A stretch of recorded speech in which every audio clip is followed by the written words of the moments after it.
Hello বন্ধুরা, সকলকে আরও একটি ভিডিওতে স্বাগত জানাই।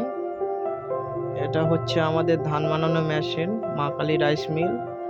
এখানে এই গর্ততে ধান ঢালা হয়। এখান থেকে ধানটাই নিচ দিয়ে এলিমিটার এগুলোকে বলা হয়, এর ভিতর দিয়ে চলে যাচ্ছে হোলারে। এটা আমার বাবা মেশিনটাকে চালাচ্ছে।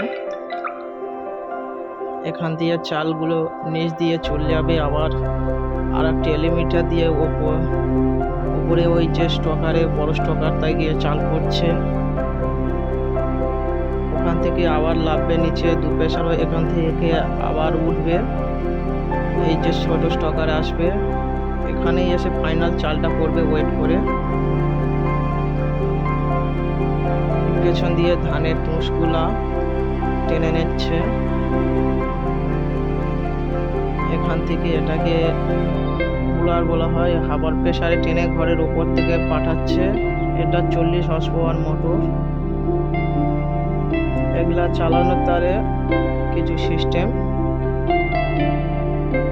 এটা আমাদের ধান বানানো পুরো মেশিন ঘর। এখন বর্ষাকাল হওয়ার দরুন ধানের চাপটা কম আছে।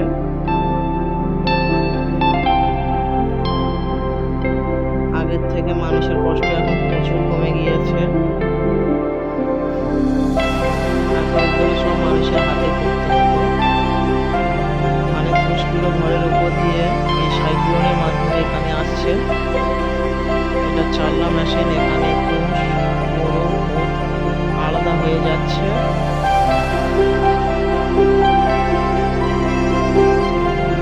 এখানে এসে গুঁড়োগুলো করছে, এখানে তুষগুলো করছে, আর এখান দিয়ে আর একটা বুলারের মাধ্যমে টেনে তুষগুলো এখানে আসছে।